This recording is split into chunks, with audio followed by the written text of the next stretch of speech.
do we draw the line between being an enabler and being a supportive partner?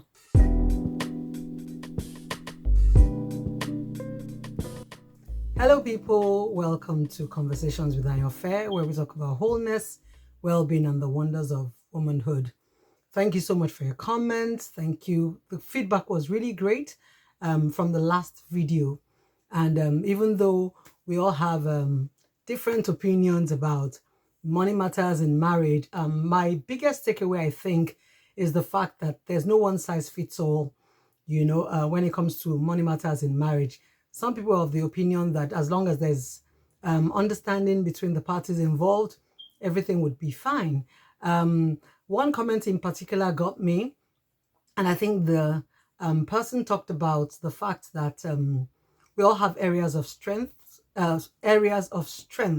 which is true. And in some cases, it's the woman in the relationship that is ambitious, that is the stronger party, And as long as both parties understand that wherever it is they're functioning in the marriage or in the relationship, they are serving, then it's fine, And I think the person also likened this to the story in the Bible where it talks about talents.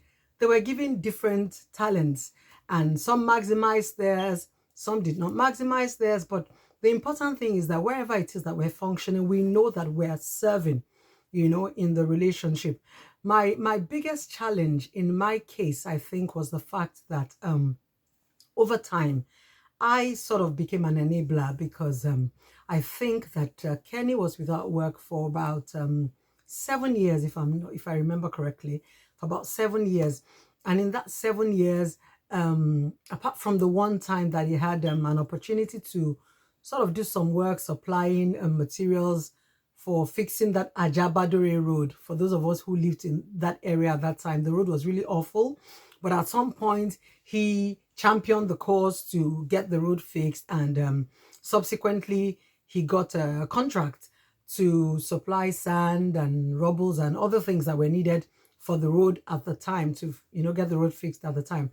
And apart from that one contract, I think that went on for probably about maybe 6, 7, 8 months.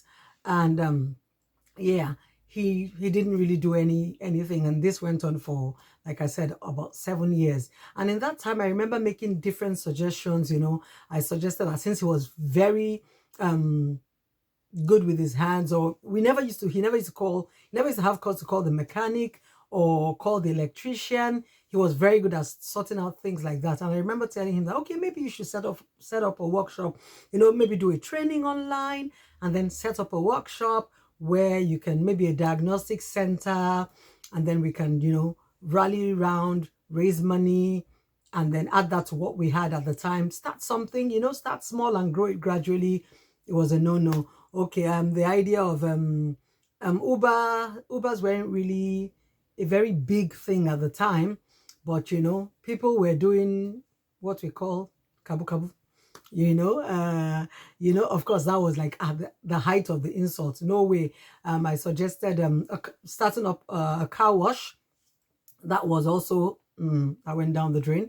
There was also, okay, maybe set up a place where you can have get barbers and all that. You're not going to be cutting hair, but you have people, that was also, that idea was. So he didn't do anything. So I would go to work, come back, and then still fulfill my role as a wife, because it would be, I've not had anything to eat, so I'll get into the kitchen, make his food, sort out homework with the children, get them ready for school the next day. So I was still, even though I was the main provider in my home, I was also still fulfilling my role as the woman of the house. And that was, I think that more than anything was what put a strain on me.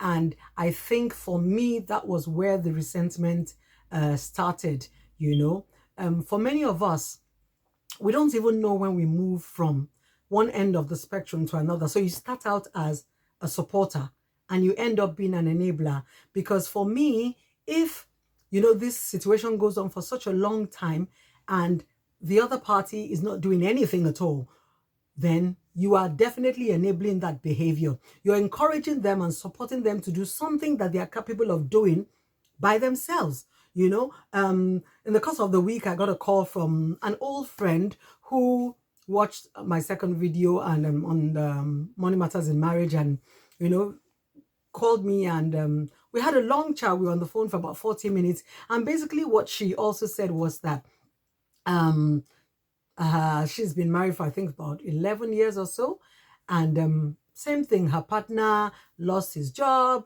and he wasn't doing anything, and then he got an opportunity to work again, and I think after a year or so lost that job, and then he wasn't doing anything again, and she suggested different things. She's even started businesses, and where she's giving him the opportunity to run those businesses, but he wasn't done with it.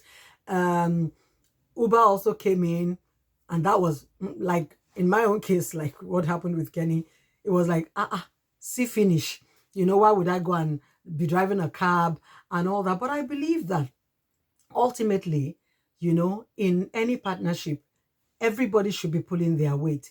Because if you enable someone to live a life that is not really theirs, because as far as I'm concerned, when you're an enabler, that's what you're doing. You shop for the person, so you're providing food, you're paying fees, you're paying rent, you give your spouse has access to the bank accounts, the ATM, so they're living a life that is not really theirs, to be honest. That's the way that I see it. I could be wrong, I stand to be corrected, but that's the way that I see it. And I think because we women are naturally nurturers, we tend to just go to that other end of the spectrum without planning to. And then at the point where you become resentful, you now start to think to yourself that, oh, this has gone on for so long. This person should be doing something. They should be supporting me in this way and that way. Even if they're not working, they should maybe help with the children or help with the homework or help with sorting other things out, so that I'm not doing everything, so that to the point where I get burnt out. It's at that point, you start to feel resentful and you can't even pull the plug.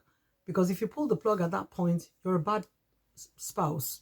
If you stop all those things you've been doing, they've had access to the ATM card, they've had access to the accounts and all that. They can do what they please with the money, because it is the income is for the home. Yes, I would still take care of the food and rent and those other things, but things like he's buying new clothes, or he's I don't know, some other things that people need money for, I'm not going to take care of that. You then become a bad spouse. So I think that in most of us have become enablers by default, not necessarily by choice, but that's what we're doing. That's in my opinion, because there's a very thin line between being an enabler and being a supporter. And when you're doing everything for the person, especially when the person has capacity, they're not ill, they don't have health challenges that make it difficult for them to go out and find something to do. And something to do is not necessarily a job in the sense of, oh, an office job. There are so many other things they can do. People come up with all sorts of creative ideas now. They can even go and learn to sew and start to design. They can pick up a job as an Uber driver, do something. If there's a car in the family, then yes, even the main car that you use for the family, can be used for, I don't know, I'm not sure what the regulations are in the Western world, but I know that back home, that is a possibility. So I think that instead of encouraging our partners to become lazy and just be laid back, because that is what happens. Eventually, the partner that is not providing becomes compliant. They become laid back because someone else is doing all the heavy lifting. Someone else is providing that lifestyle for them, which I really think is not fair. And whether you like it or not, resentment will come in a situation like that, especially when they're not helping in other areas. And in my case, I didn't have that help in other areas, and that made it really hard for me. And yeah, basically that's my own experience. Some people might have a different kind of experience. I mean, Like my friend who called me and said, in fact, at some point during the call, she said, oh, I give him his flowers. It helps with our child. It helps drop our child off in school. It helps. Sometimes when I get back from work and I'm tired, he'll say, don't bother, cooking. I'll sort myself out, or I've sorted myself out.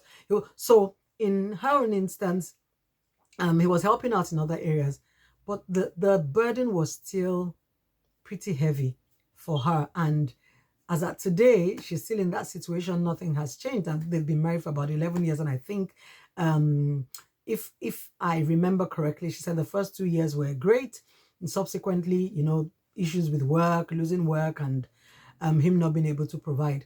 So whether we like it or not, that resentment comes in more often than not. I was sharing with someone the other day. I said, and with such in such situations, sometimes maybe you have guests and the person's like, oh, we have this, we have that, and they're offering, and then you're thinking to yourself, the chicken you bought with your money, Abby, or the nuts you bought with your money, Abby, or the drinks you bought with your money. You're not saying it, but you're thinking it. I know I thought that several times. Guilty as charged, but it's not always easy.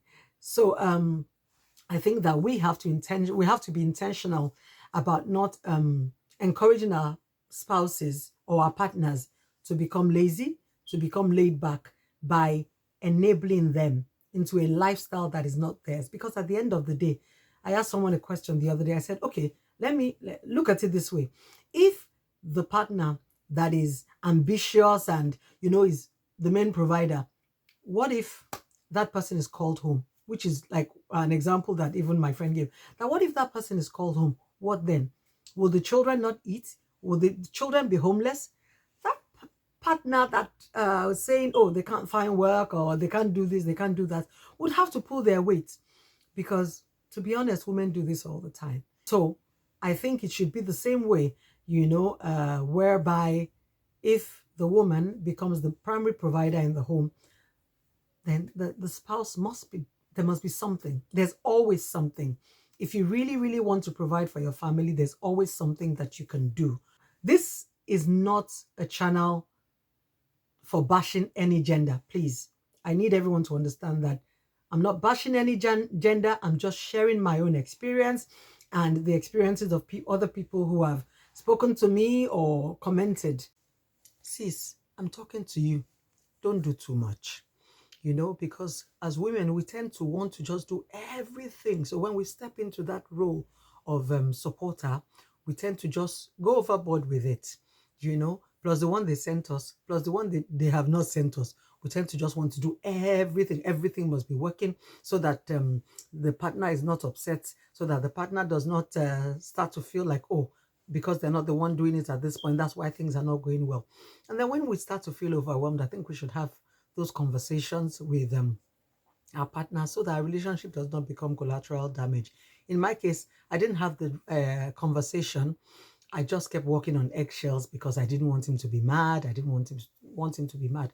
But in the end, it didn't help me. So please, sis, don't do too much, Biko. Don't do too much. Do what is needed, but don't overdo it. And don't feel like, because the truth is, you are not a man. And we are not built to do so much naturally. So what comes naturally for the man would weigh us down when we start to do it, because that's not by design. That's not how God intended it to be, in my opinion. So yes, so at the point where you start to feel overwhelmed, please have the conversation with your partner. So thank you for listening to my ramblings today. I hope we've learned something.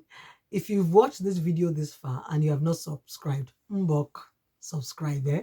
Don't just watch. Subscribe, like, share. And I hope we've all learned something today. I look forward to reading from you, reading your comments. And yeah, see you again soon. Bye for now.